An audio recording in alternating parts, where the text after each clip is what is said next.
I'm ready in theory, as usual. In theory. And then I just want to make sure that I can find it here. It says we're live. Okay, great. Well, thank you for joining me today. Things look frozen for me. I'm not sure what's going on. You remind me somebody, probably myself when I do those things. I don't do them that often. So, yeah, I don't know. I'm just going to look at it from Zoom because Facebook seems to not be moving for me. But if you're joining us here today, my name is M Dodd. I'm a certified clinical hypnotherapist and life coach, and we're here to chat about past life regression. Joining me today is a good friend, and also clinical hypnotherapist and author. So, recently read your book and loved it. As a Thank hypnotherapist, you. I still learned things, so I definitely recommend checking it out. Thank you. Yeah. Amanda, one moment, please. We are not recording, are we? No. We should. Okay. No? Sure. Let me do it to the. All right, Okay. got it. Awesome. So, Awesome. Because it's all useful, right?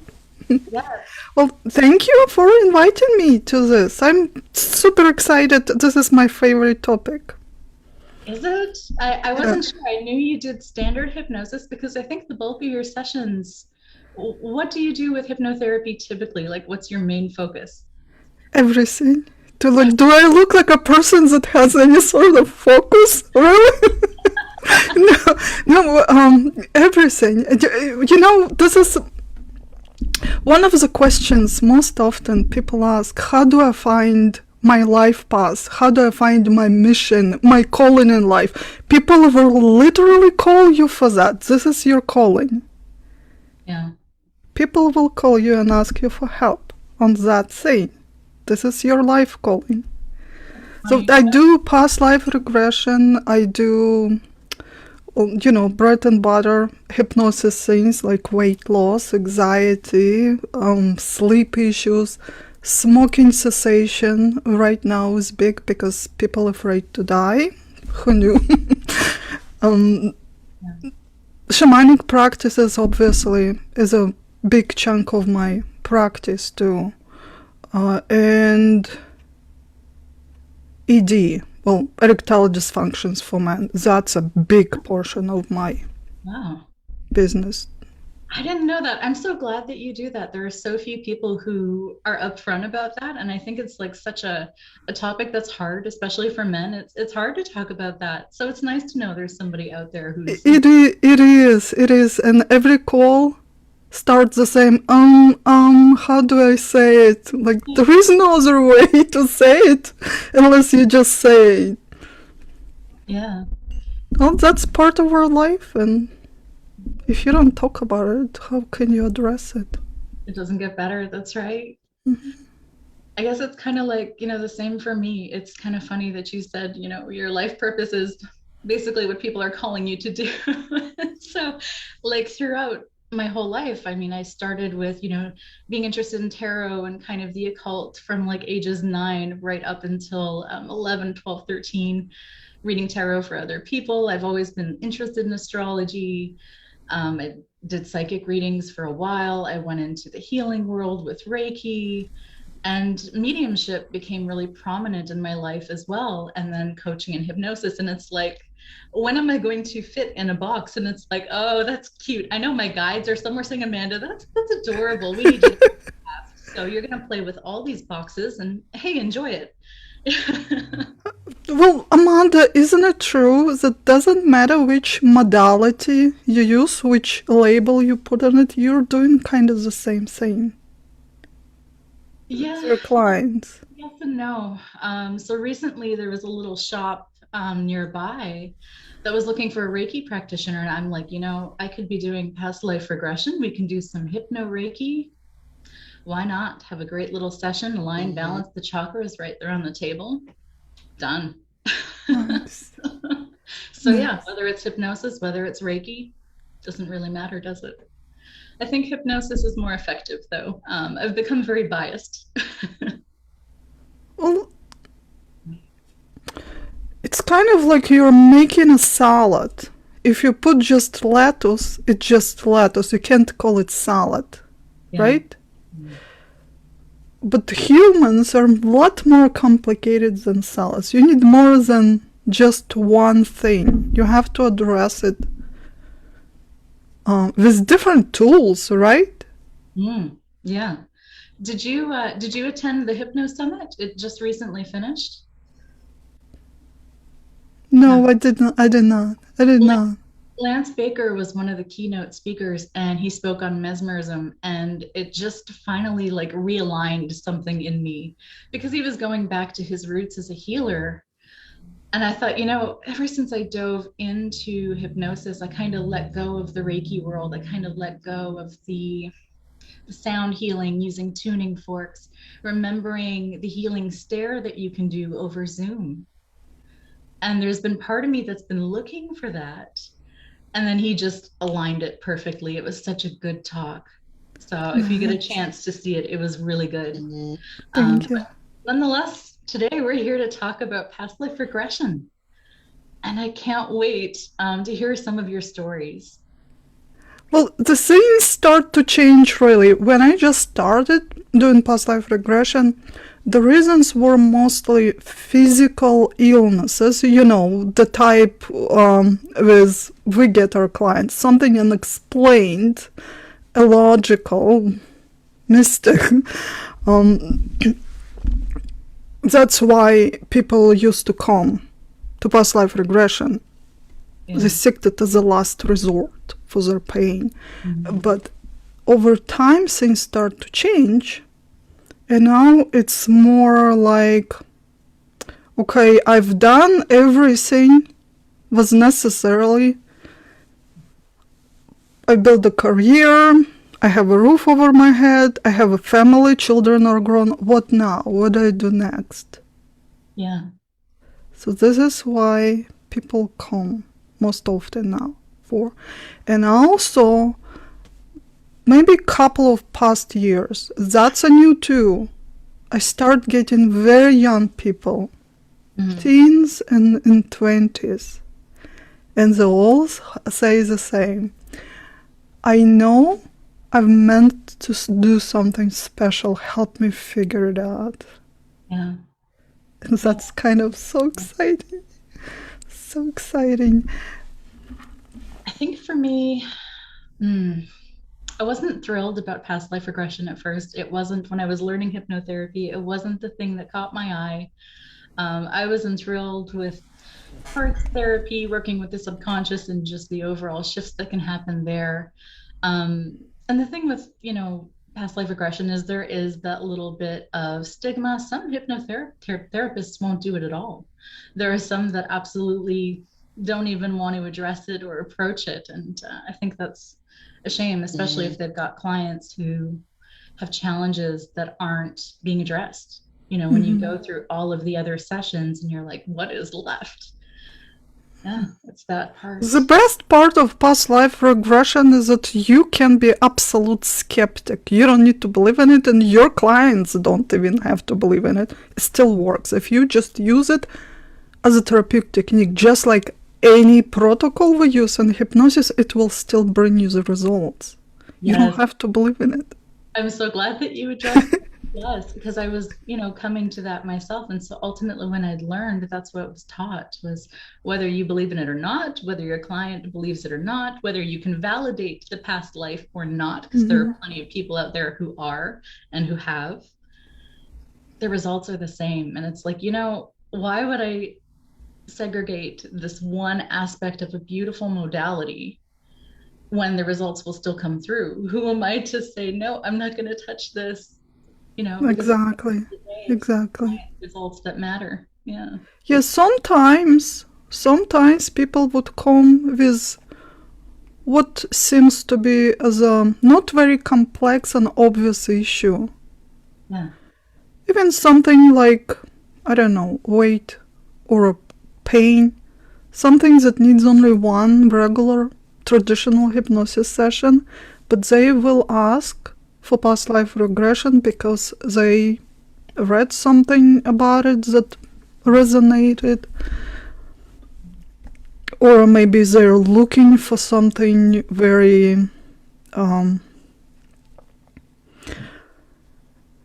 not orthodox to address their issue because they believe that in regular traditional way it cannot be fixed. And I know, and I even tell them we can do just plain hypnosis session. I believe we can fix it. If they still prefer to have past life regression, I will give it to them. But I use it, first of all, my first and biggest goal is to fix the issues they brought. I will wrap up whatever I need to fix that into past life regression. And if we have something bigger, and every time we do, there's something comes up interesting and useful, that's, a cherry on top of it.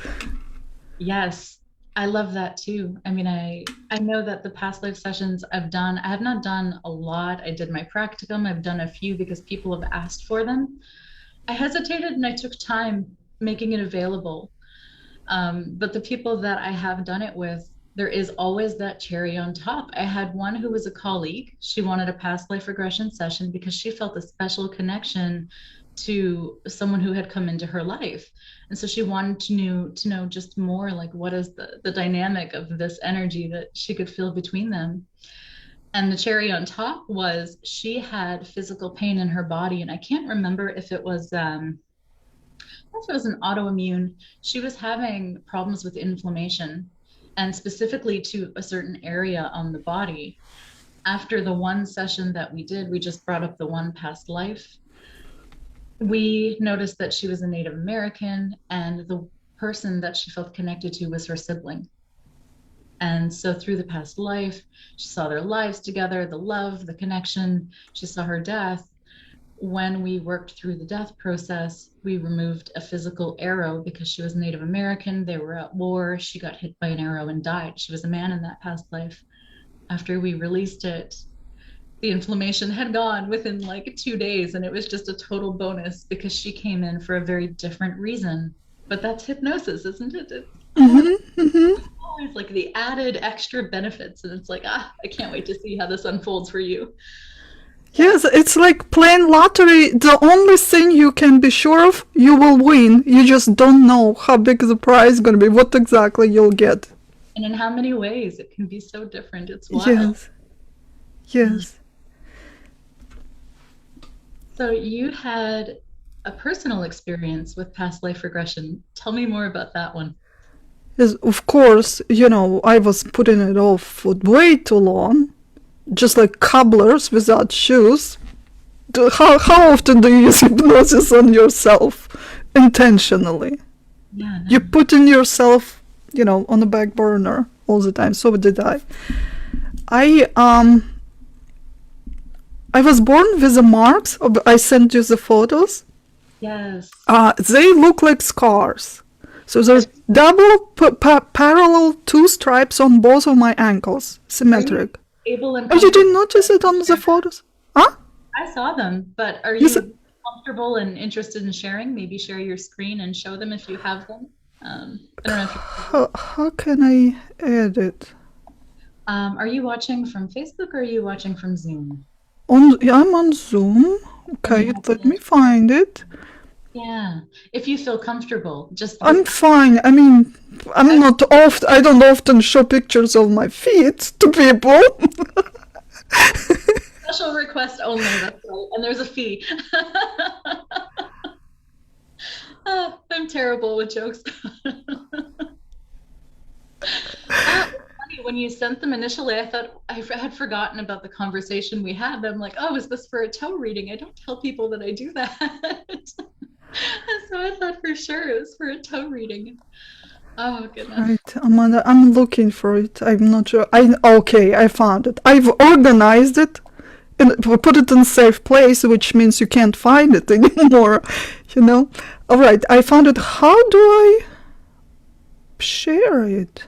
I don't see. Maybe it's Okay, share the screen. there you go. Oh, it's disabled. You need to give me permission. Well, me and technology lately.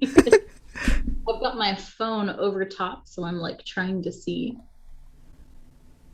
I don't know if I'm going to be able to from here. More. Let's see. And make host. Here, tell you what, let me make a co-host. Let's see if you have it then. Because it was really fascinating to see.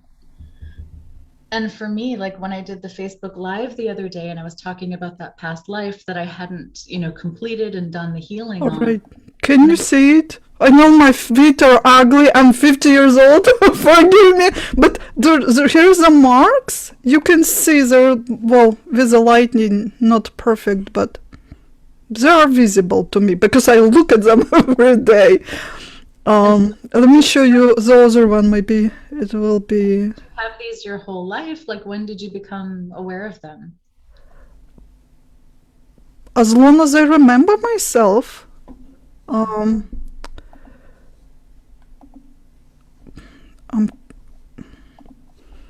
So for some people, they're born with a birthmark. They're born with something that's uncommon. Here's at least one you can see better. Yeah, that's pretty indented. Like you can well, when you look close in the right lighting, it looks like it's been even stitched. Wow. Yeah. Okay, stop share now. Okay, I'm not going to torture you with some decent pictures anymore. No. As long as I remember myself, they were there. Obviously, for a child, it's not a big deal if you see them every day, but remarks from other people. Oh my gosh, what happened to your feet? Yeah. Were you cuffed? That was interesting remark which came up in my regression. Were you cuffed? People will make jokes. Were you cuffed? And then as I matured, I start having this problem of swelling of the ankles. And at some point it gotten so bad I went to see specialists and they didn't find anything wrong. Not with my veins, not with my arteries. There was no inflammation. They would just swell up sometimes without any pain. Were you already a hypnotherapist then? Had you begun or? Before that. It was before. Before that. And then when I got into the healing, actually actively start seeing people on a regular basis, of course I had to study more and gain more experience. The psychosomatics of swelling of the ankles need to escape situation. And through my experience working with the clients, and I've seen a lot of healers, lots of healers, every healer has health issues. This is why they became healers. But that's one of the common issues too, swelling of the legs, feet or ankles, something like this. And almost every one of them said, I know I don't belong here on earth, meaning I don't belong here. I've been forced to come here. Me, on the other hand, I've never felt that I'm not home. I feel very much at home. In fact, I feel that some of the interesting human beings that I meet less at home here than I am. Okay. So I've never had that feeling that I'm not at home. But then when I finally decided to do regression, specifically with this intention to figure out where the marks keep coming from, why my feet are swollen, I got those impressions of being on a big wooden boat with pirates and my ankles are cuffed. The marks didn't disappear after the sessions, but during the session they started to burn, became bright red, so which gave me that indication, yes, I am onto something. It is really connected. you know how our body tells us things when we don't understand. So I knew that was a connection. But what was even, I think, more important, one of the pirates was my boyfriend at the time. And the relationship was so strange. I tried to break off more than a dozen times, and somehow I looped back together. And it was very dysfunctional, and I kept overgiving. Like, I felt like I need to pay off for something to get rid of him. This is how I felt. Yeah. I felt like maybe life brings us back together because I owe him something. If I'll just keep doing more for him, helping him more, I'll pay it off and I'll get rid of him this way. This is how I felt. I really believed in it. Crazy, right? Did you know Akashic Records then, and negotiating the contract? Well, I tried that releasement. It didn't. We still, it just kept looping in circles. I would, break it off. I'll do all the cleansing, the cord detach, and everything else. Sage my home. All the rituals. And then a few weeks later, I'm back into the same position. So, in that regression, I realized that was the opposite. He owed me. So, the dynamic of that relationship changed like 180 degrees. And then every day I would wake up in the morning and think, okay, I could break up with you today, but I'll wait. I'll give you another chance to pay off your bad karma. Did you ever have the conversation with him? No. You're one to have, but I mean, No, but the whole, now, like for the first time in my life, I was comfortable of accepting somebody's help, actually demanding it. Yeah. And expecting it, like, you owe me. Do this for me now. Yeah, was that kind of a side effect of the regression? Was that instead of you feeling like you owed him a debt, that you were able to reconcile, oh no, I'm actually in the red. In the Yeah.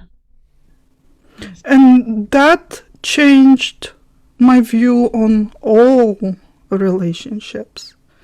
From that position of constant overgiving, forcing my help on people,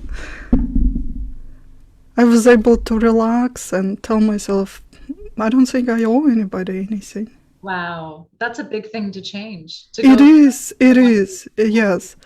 Just like with any regression, you go for one thing and you retrieve something else. I know. I love it so much. And it's not just regressions, it's all of hypnosis. Every time I practice on someone, there's always more.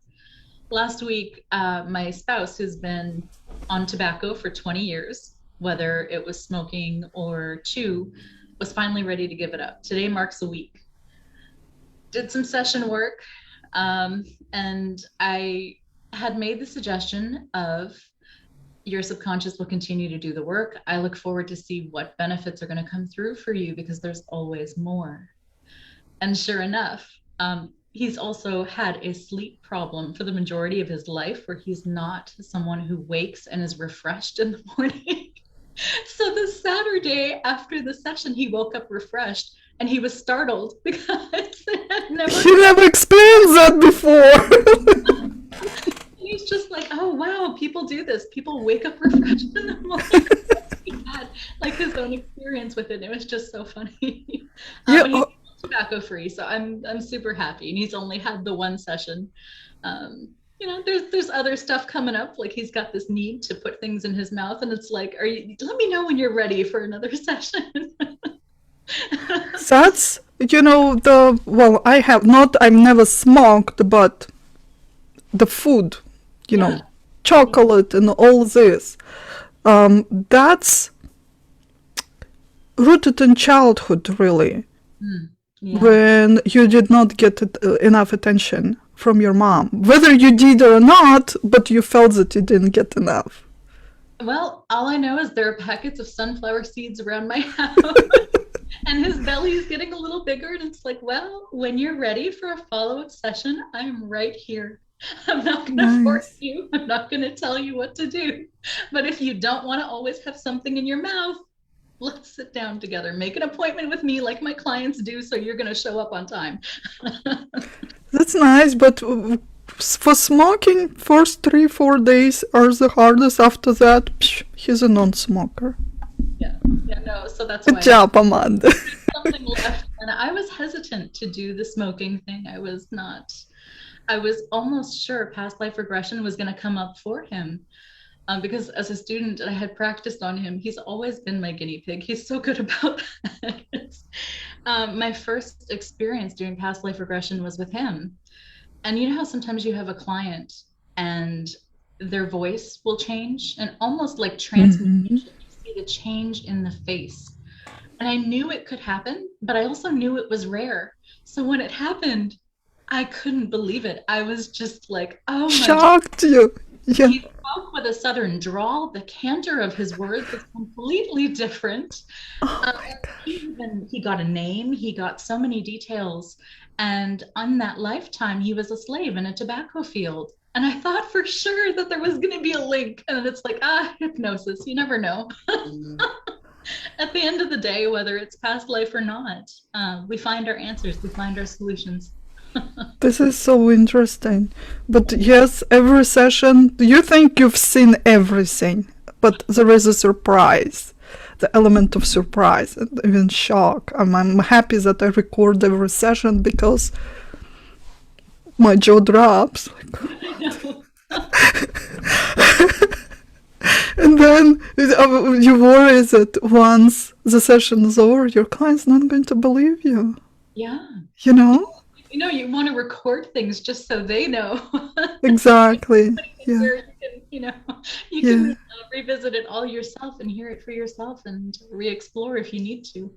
I had a gentleman who's a biker, that's big, scary guy with a big beard, only in tattoos. He's sitting in my chair, and all of a sudden he says he's a little girl. He did give me a name. His pinkies went up. Having a tea party. Yeah, and he started talking like a little girl. Like, oh, she's not gonna like it. Like, let's see if she's not going to like it. Did he recall the change in his voice? Did he recall it? No, not until he saw the recording. My spouse didn't have the recollection of it either. And that was over 2 years ago now. So when I asked him again yesterday, do you remember that? Because that was my only experience with it. He's been the only one so far. And he didn't recall. And it's like, I wish I had recorded it. So he could have heard, because he wouldn't be able to see the change in his face and how it looked so different. Like he took on the energy. Yes. Yeah. Yeah. Some people remember everything and some not, although I try to embed that you will remember everything in detail. Yeah, I was new, so I'm not sure that I did, because it was just a first time practicing, but it's funny how some people really do remember every vivid detail, and others need the extra help. They need the extra command to do so. Yeah. So what happened after your regression, tell me more about that, what you learned. My own? Yeah. My own? With being a pirate, with the karma of the relationship being upside down. Well, I guess the biggest one was for me that when I felt trapped, well, that's, needing to leave, like escape, that's sure thing for me. I am a runner. Every person I've ever been in a relationship, and I've been married 4 times. Yes, they'll tell you I am a runner. I feel trapped. Even if it's a good relationship, I still feel trapped, and I feel I'm much better away someplace. But now, well, I used to try to fight that swelling of the ankles. I would torture myself with a compression hosiery. It's not fun. No, I've tried it. It's not fun. It's not fun. Yeah. Putting it on takes effort. Then by the evening, if you spend all day like this, it actually causes pain. Then you kind of dependent on it. You know, you go on a trip, you have to make sure you have enough pairs with you. And then your wardrobe depends on it too. You don't want to everywhere to show it off. So I quit that. I gave up on it. And now I just see my ankles as a strong indicator. I just started paying attention to the patterns when it happened, around whom it happened. Because it's not always swallowing. Yeah. It's like, yeah, maybe we have to close that chapter and not go back there anymore. Yeah. It's an interesting kind of correspondence that you've made. My grandmother, she wasn't so much a healer, but she had mediumistic abilities, and I don't think she really spoke openly about it. I had a very strange childhood. I spent a lot of time with my grandmother, who was, French Catholic, church every Sunday, the whole family. But yet, when you walked in the house, there was a statue of Buddha. No one ever explained to me why. I always loved to see it. It always brought me joy to see it. No one ever explained why. And then I found out much later in life, after she'd passed, they used to go to spiritualist churches before I was even born. And she was a medium. And I don't know that she ever shared that with other people. And so as I grew up, it was almost as though she could split link and tap into what I was aware of. So if I was in her house, next door there was an apartment, and it was kind of like a halfway house. So a lot of troubled people would come in, people with mental illness, people with addiction, which is a great place for spirits trying to get their kicks off. And so a lot of things happened there. She had this stairway, which I think is called the butler's stairway, which would go from the third floor down to the second. And as a kid, I would go and I would want to go down to play in the garden. And so I would go to open the door, and sometimes I couldn't get the door open, and I would be to the point of crying in frustration. I can't get the door open. And so I would tell her, Mamera, I can't open the door. And I'd stand behind her, and sometimes she would verbally say, okay, now that's enough, stop it. I used to think she was talking to me for the longest time. And then it's like, wait a minute, I was standing behind her. I wasn't doing anything. Who was she? She was a medium. But she knew. And so she would command the spirit, say, hey, knock it off. And sure enough, the door would open. I'd go downstairs to play. I would feel, the intimidation in the stairway. I would feel the presence. It was wild to me. So cool. So she had that within her, and her legs used to swell. She had ulcers in the legs. Sometimes the swelling, the veins were insufficient, so the blood wouldn't pump. And there would be times when she would be in bed for a week and a half, wearing compression socks, the whole bit. And I never made that connection of the swelling in the ankles and the feet. And I've had that problem, not this year so much, but last year it became a problem. And it was just like, what is going on here? And I'd never made the connection to healing or anything like that. Well, it's swollen because of the water retention. What is water energy? Emotions, psyche, right? Yeah. All that involves healing, psychology, I live empathy. in that every day, deeply every day. And sometimes I forget to ground at the end of the day. And so that makes a lot of sense. Yeah. Having that abundance. Yeah. So what did your client who had the voice change, who was the biker, became a little girl in the past life, what did he say after hearing his session? So I knew he's not going to believe me. And he totally did not remember Probably part of his consciousness blocked it out because he was just, ruthless.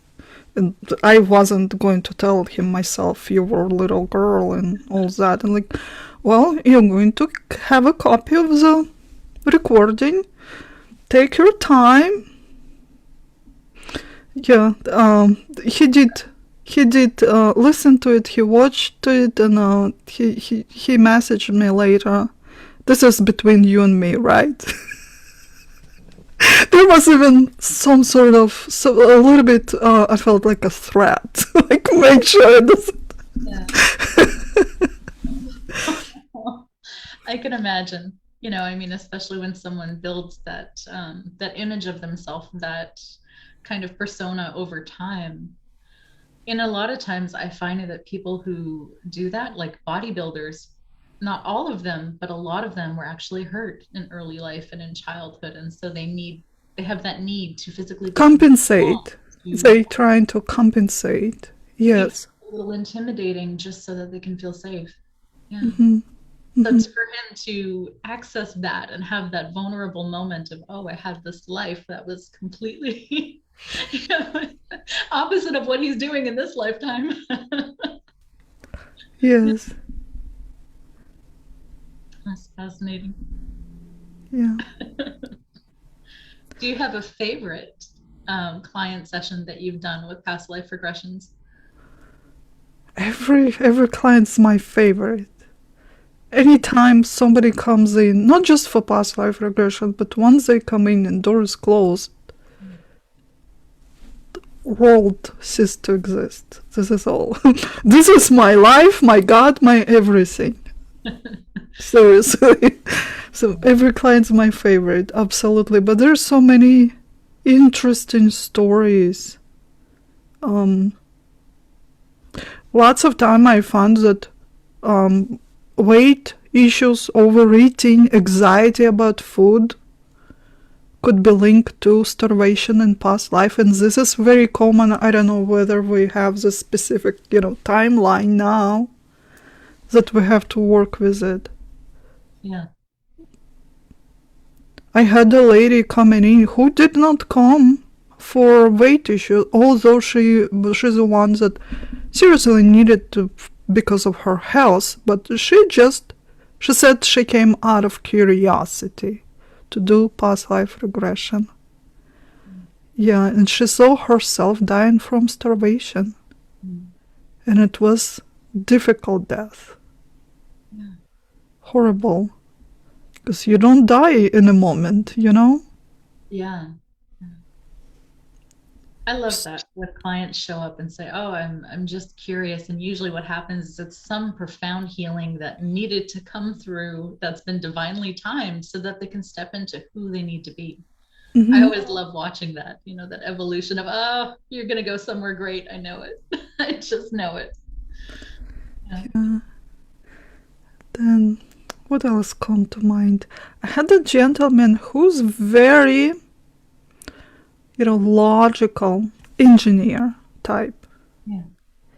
And they would not usually be interested in hypnosis, period. Forget about past life regression. Right. But then he comes and says, what else? What will I lose if I'll try that? I've already did everything else. I'm telling you right away, I don't think it's going to work, he tells me. Yeah. But I still want to give it a chance. That's right. And it's interesting how even with this sort of mentality, you still have an amazing session. Yes. Yeah. Sometimes some of them can actually be the best. Because they don't have big expectations, and then it's shocking to them.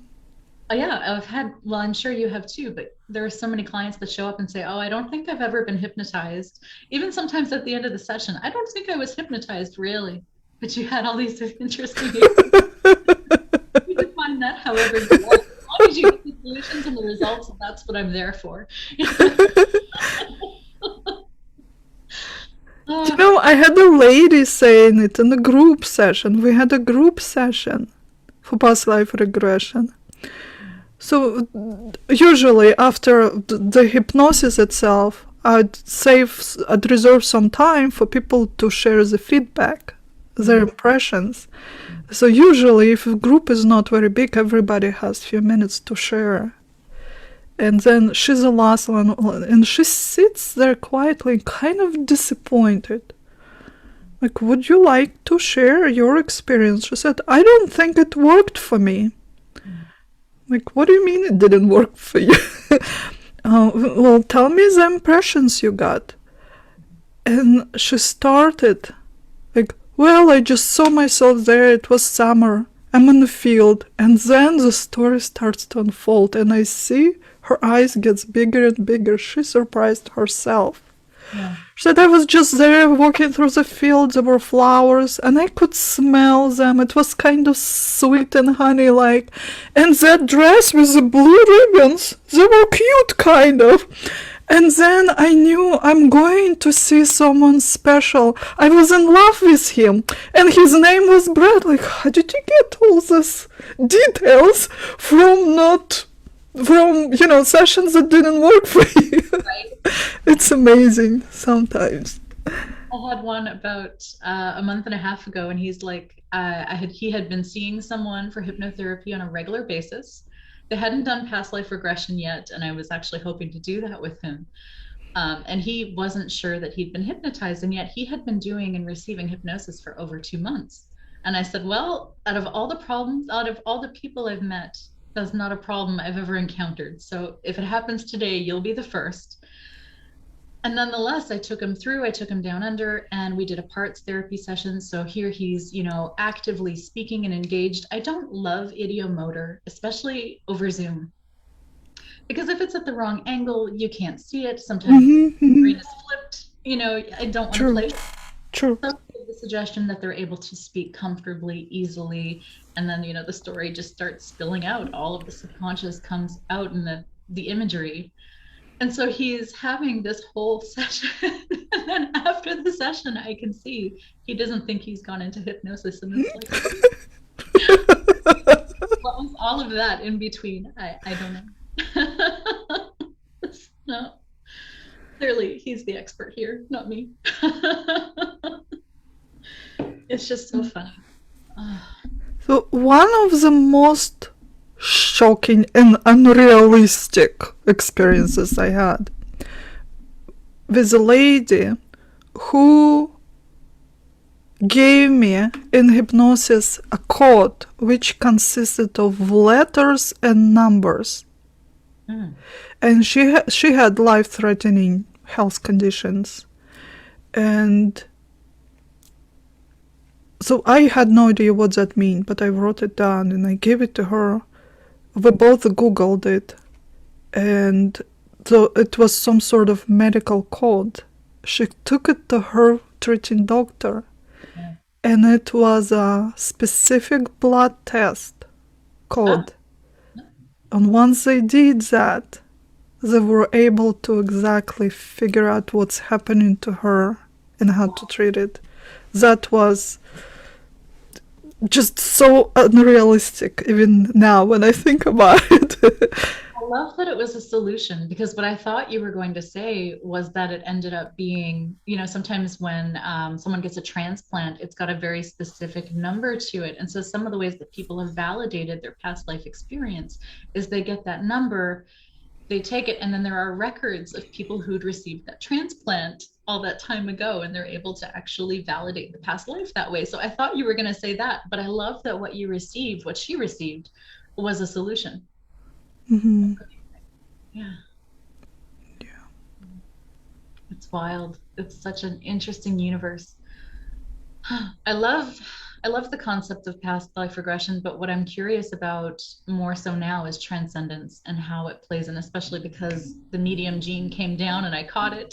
I want to explore the lives in between lives. Have you done a lot of those? Well, it's the same protocol. You just set that intent and go in between. I generalize and I say, okay, you're in the light now. Whatever perception or a language or a symbolism this particular client uses, then it's easier for them to fit in their model of the world. So I just use the same wording. You're in the light, in the between life, whatever you want to call it, heaven, home, divine light. I really want to map it out. Like, I really want to explore that area and see it from that different angle, because already as a medium, I'm biased. I know certain things happen in a certain way. For the most part, there are some variables that move around, but to see it on the other end and to hear it from someone's experience, I want to begin to document that so the person knows. Because up until recently, did you know that our souls actually have their own name? I just learned that recently, that we have like a soul name. I did not know that. I never even thought about it. Yes. So I can't recall. I've listened to 2 books, more than 2 books. I'm always listening to something. But let me find the author here. So there are the Michael Newton books, which are fantastic. And he's done kind of like a vast exploration. And then Peter Elson. No, not Peter Elson. Hold on. Going through my list of books is ridiculous. Like, I think I might have a problem. That's what I do when I'm awake and passionate. It's a good problem to have. Actually, I think it was Peter Elson, When Souls Awaken. I don't know this name. Peter Elson. If it wasn't him, then it's Michael Newton. But one of them was talking about how their soul has a name.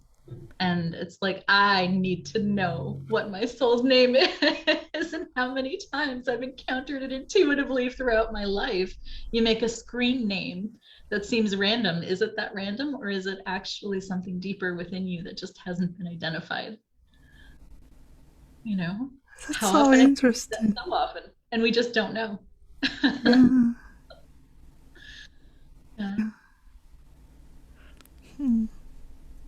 So for me, it's the transcendence part. The people who want to know their purpose, who know, what have I worked on in the past few lives? What do I need to explore in this lifetime? I'm interested in those very much. Yeah. You can just do a journey there, set that intent and go. And discover. It is more, you'd get more validation if you have a client doing this. Well, I think as opposed to me doing it for myself, I think I will just enjoy hearing people's different experiences. You just guide them and say, now we are going to explore the time you spent before coming into this reincarnation. So you're not leading them in the previous life in the earth realm, but time right before that. Yeah. That's the easiest one. And once you anchor that experience, then you can explore farther and farther. Yeah. I don't know that many clients are interested in that right now, but for me, I find that super exciting, just to have that map of our cosmic destinations, I guess, for lack of better wording. Just embed that into regular past life regression and say, like, well, what was your plan for this incarnation? Yeah. To recall that they have to be there. Yeah, definitely. It can be beneficial, yeah, not just for curiosity's sake. Oh, there are always benefits. I don't think I've ever done a session and not found inherent benefits. Even recently, I had a lady come for past life regression. Was her first experience, and for her, it wasn't just curiosity. She was having strong emotional reactions to a specific song playing on the radio, and then a specific gemstone that had come into her life. It was like a healing amulet that had come, and so she knew that these 2 pieces of a puzzle were coming, and she's like, okay, I'm ready to know what the puzzle is. And she didn't have intention necessarily for healing. Of course, healing happened because it's hypnotherapy and past life regression, and that's how it goes. But she actually found her pattern for needing control and to always kind of be at the ready. She was finally able to let go a bit. And she's like, I wasn't anticipating that. And it was like, yeah, that's how the work goes. So interesting. It is. I love it so much. I could, it's one of the few things I could do every day, I think, and not need to practice other things. For me, Reiki every day, I love it. It's got wonderful benefits. It doesn't satisfy my needs as a practitioner for the mystery, you know. Mm-hmm. Have you done groups, Amanda? For past life regression? Yeah. No. Yeah. It's a different experience. You absolutely should. Well, you taught the process for Shamanic Journey, which I love, and I'm very much preparing to offer it soon. And then you taught the process for soul retrieval, which I have taken a couple of people through and had really good, profound sessions. But when it comes to past life regression, I feel differently about it. I'm having some personal bias. No, well, in the book there is a whole, layout how to do it, and you don't work on deep issues, obviously. No, and that's why I don't like it. Okay, got you. But it can be beneficial. It can be helpful to people who don't understand it yet, and the benefits were just curious. Yeah, it's not navigating, facilitating the sessions. Like I feel super comfortable with that. I'm comfortable to go off script because I'm very intuitive and I allow, and it works every time. For me, I want the deeper results. I crave the bigger shifts. And when it doesn't in a group, it's just like, okay, yes, it's good for beginners who have that discomfort or don't have that that resonance with past lives or even hypnosis. It's a nice experience for someone who's opening up to that. And it's like, yeah, I could definitely do it. I'm sure there would be some good results, but I crave the deeper stuff. The energy, the collective of the group is powerful. Just like if you would do journey in a group, it's different. See? Yeah. So they kind of pull each other deeper.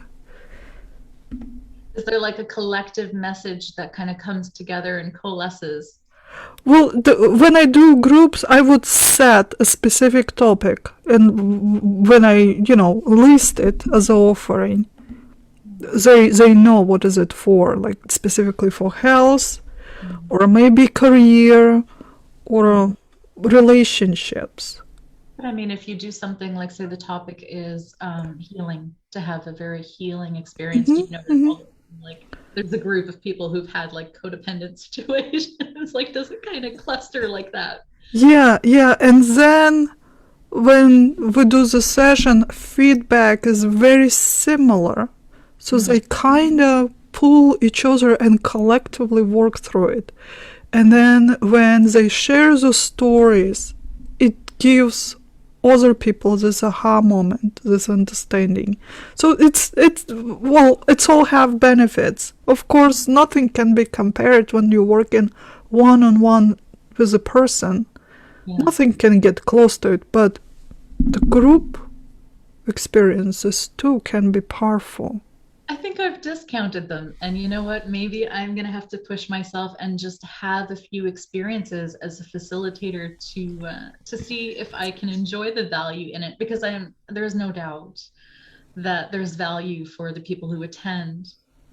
But I love challenge. And as a practitioner, I crave that and I need that. I need people with hard stuff to be like, oh, this is juicy. Let's do it. And my whole being just wakes up of, oh, you've got a really hard problem. Oh, I'm going to love this. Well, do you like hard things? You would enjoy a group definitely, because imagine you have 50 people coming in and half of them crying and you have to handle it. You're going to love it if you like that. Yeah, that's okay. That's a very big group. I don't love public speaking. Like we talked about, on my live earlier this week when I had the very physical reaction, that life was linked to challenges with public speaking. because I had spoke up publicly for someone and then I was hanged for it. So yeah, I didn't go through. I'm still actually going to take myself through a parts therapy and go back deeper into regression as well and go do healing work to resolve. So there's no more. Have you done, Amanda, your numerological chart? I wonder if your number 1 is isolated in the chart. I'm a 5. Yeah. 5? Well, have you done am I saying it right? Pythagorean square? No. Let's do it. Do you mind? No, let's do it. I always love learning things like this. Okay, give me your birth date, please. It's July 22nd. July. And I know 22nd, that's a special set of numbers right there. Yeah, you're a healer, yeah. And the year? 83.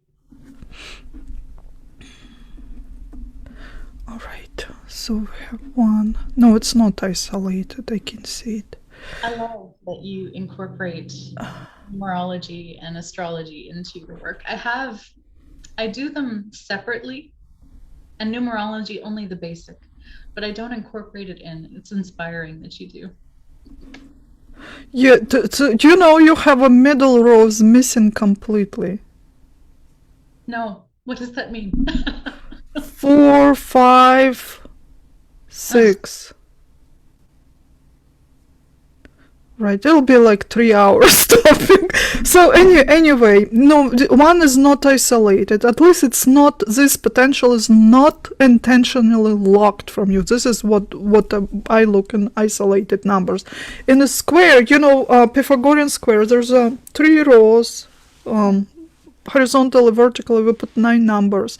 If one of the numbers is surrounded completely by empty squares, this is called isolated square. What it tells me that channel, that potential, intentionally locked from you for various reasons, or you were too powerful, you created too much of some sort of change that certain institutions or egregores or entities saw as a threat. So that's one of the common things I see when people have trouble speaking. So at least that wasn't locked from you.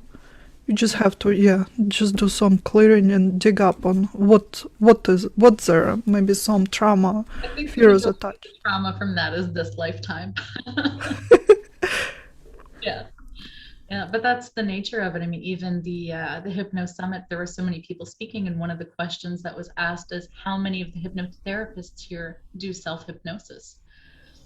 Less than 25%. And it was just like, oh, that is so sad. Here we have this wonderful tool, we have access, we have the understanding. So many of them don't.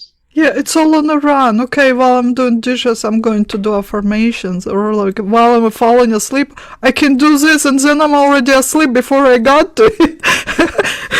Yeah.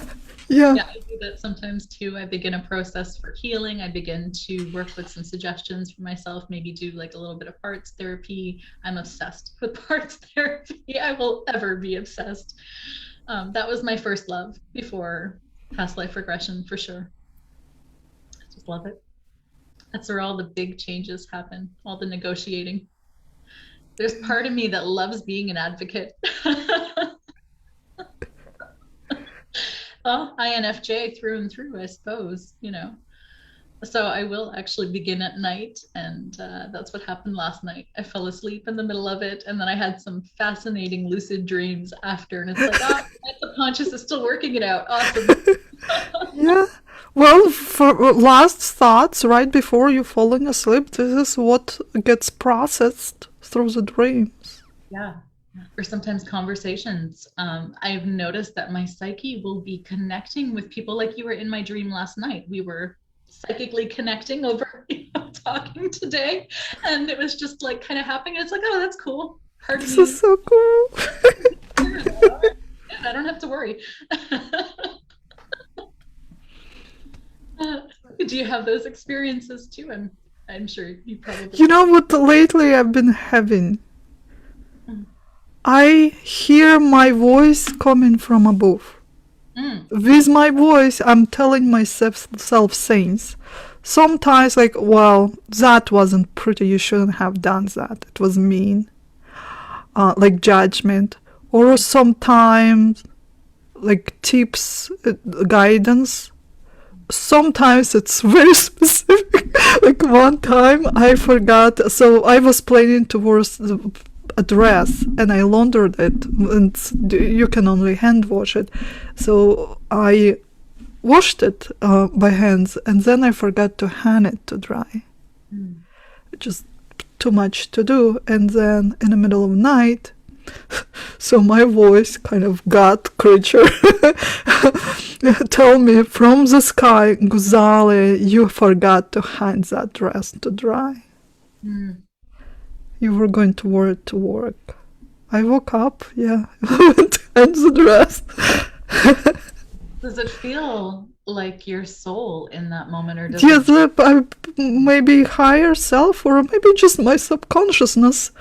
Or maybe my guides pretending to be me because they know I wouldn't listen otherwise if it's not coming from myself.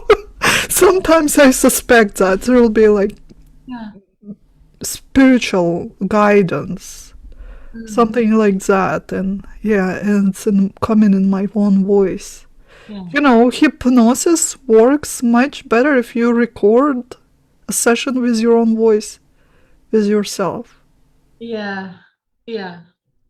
Yeah, I do record sometimes for myself. Um, It has to be a really persistent, nagging issue for me to do. I know.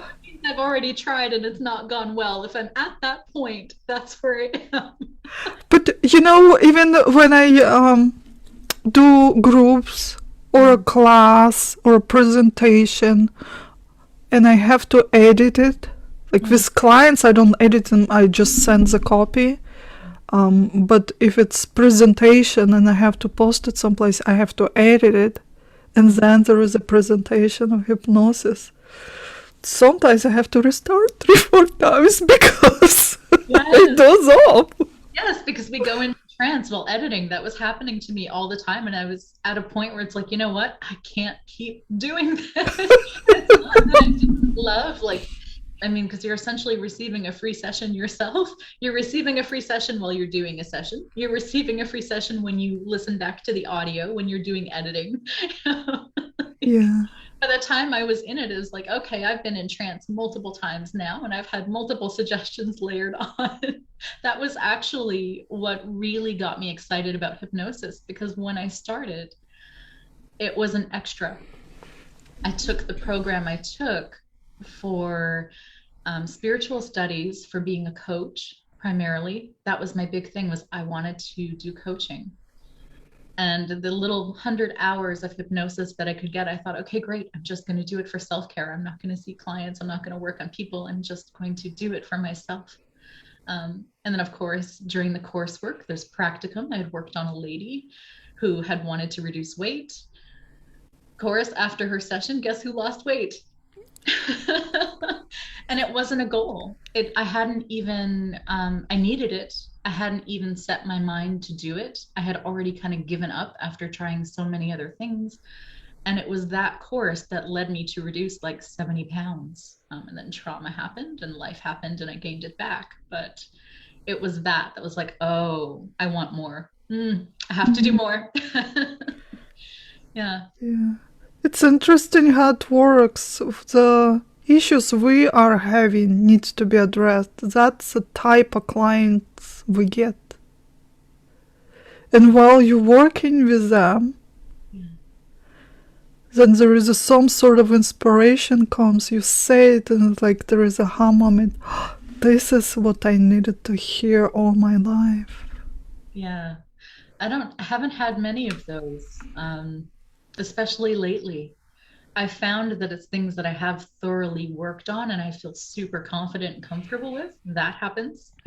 One of my favorite, most recent clients, I actually helped her to unlock her mediumship. So rather than just be a mentor for mediumship, we used hypnosis in and out of sessions and coaching, and then she developed her skill and actually expanded it. And that was like super fulfilling to do, just super fulfilling to have done. I'm always finding new and exciting uses. And so I don't niche. I don't stick to one thing because I want to play with all the toys in the toolbox. And there are so many, it's endless. Yeah. Mm-hmm. What got you started into hypnosis? Well, not just hypnosis and healing. I was running from it. You know, I'm a runner.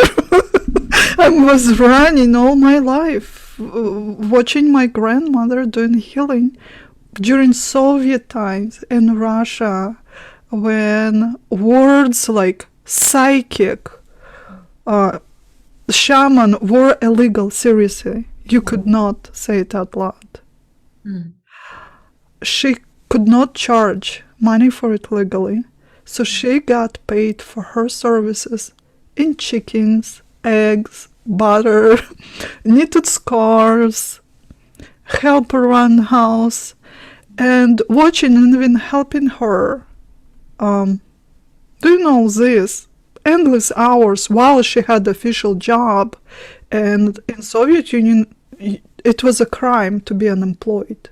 Did you know that? You could go to jail. I think you could get 2 years of jail for not working unless you're handicapped. I'm actually Yugoslavian, but I'm completely disconnected from that part of my heritage or ancestry. It's so interesting. So to hear you speak, I feel like I know that on some level in my soul, but I don't actually know it. So that was the situation, and from very childhood, like, no, this is not what I want for myself. It was, you know, written over and over. If I have to make a living, I have to have an official, real job. And I've had so many. And then when Soviet Union fell apart, that's for the first time ever you could have a private business. So I went through this series. I had fashion atelier, shops, all sorts of things, like a few dozens. And then when I moved to US, I did the same. Yeah. But never in the healing field. Yeah. But then it doesn't matter what I did, somehow I'd be surrounded with people who need it. So one of my last businesses was antique shop, which I sold, thanks God. But at the end, it gotten so bad, people would pack up in the shop, get healing or a consultation. Obviously, I didn't charge for it because it wasn't official. Yeah. And I'd be, you know, even after hours there, spending late into the night, and people still come and they're crying and all this. And none of it helped me anyhow, you know. I had to take care of myself and my life and make a living somehow. And one of the mornings, I came there all exhausted with dark circles around eyes. My hands are shaking.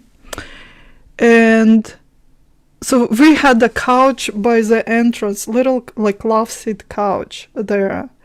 And this is where people come in who are next in line to get to me. They'd be sitting there. Mm-hmm. And I just came in, you know, trying to take care of my business. And they're already sitting there anxious, complaining to each other that I'm not giving them time. And I'm frustrated, upset, mad, resentful. So my friend comes in, who's a priest. That's an interesting relationship. So, and he understood, you know, right away. He's like, Guzalia, what's happening? Mm-hmm. Like, I don't think I can do this anymore. I feel like I'm drained. I'm dying here. Mm-hmm. He said, you know, you could maybe rent an office outside of the shop, put a sign like consultation or a help, and actually get paid for it. Yeah. So on that day, I got rid of that couch. I got rid of that couch. You're going to laugh.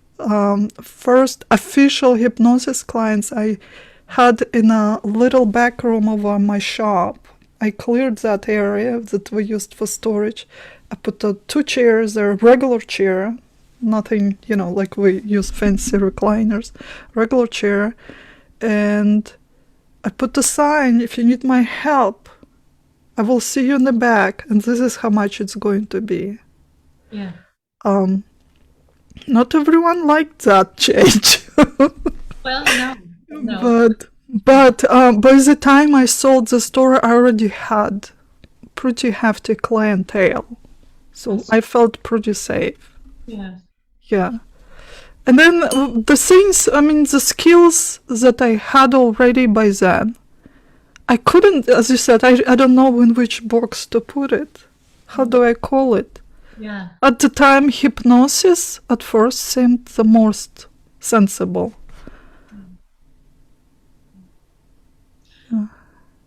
Oh, that's the thing. We're never meant to be just one box. Doesn't work that way. And that's why the frustration every time I hear somebody say, oh, niche down, get out of here with that. Too many skills, too many things, too many elements that can come in. It's such a natural tendency for me to want to blend in the Reiki, the holistic part and training, to want to bring in the mediumship into hypnosis. It's natural. It's meant to be for me. And it feels very wrong to not do it. So I almost want to call it like some people, I think, refer to it as spiritual hypnosis. For me, it's transcendence hypnosis. It's for exploring what is beyond this life, beyond every life we've had, because I had a really awakening, I guess, kind of experience when I was 16. It's a long story. It's a good story. It's a long one. When I was a little girl, my major pet was a ferret. It was one that I loved. If my mom couldn't find me, she would check the pet store, because that's where I would be. I would be in the pet store playing with the animals. And that ferret had died, and I was heartbroken. And I spent the next 2 years saving money in a savings account and longing for that connection, but not doing it. Until finally my mom was like, enough already. You want a ferret. You have the money. Go get the ferret. And I lived in Ville Salle, Quebec at the time. And ferrets would only come in at certain times of the year because of the way that they were bred. And so I put the deposit down and I waited something like 3 or 4 months. It was a very long time, and spring was starting to happen. And a friend said, oh, let's go visit this big pet store, one you've never been to. And so of course I go, and they have ferrets. And I'm crushed because I put a deposit down and I left my banking stuff at home, because back then I was just 11 or 12 years old. I didn't have like a debit card on me. And it was over an hour away. I get home and I was decided that I was going to cancel the deposit, get my money back, and go buy a ferret from this other pet store and get a really great cage.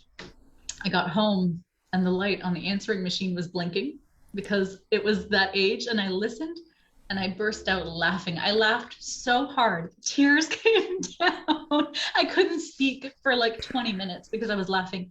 There was a voicemail from the pet store saying, Amanda, your ferret is in. Come and get her. That was Daisy. That ferret was made for me.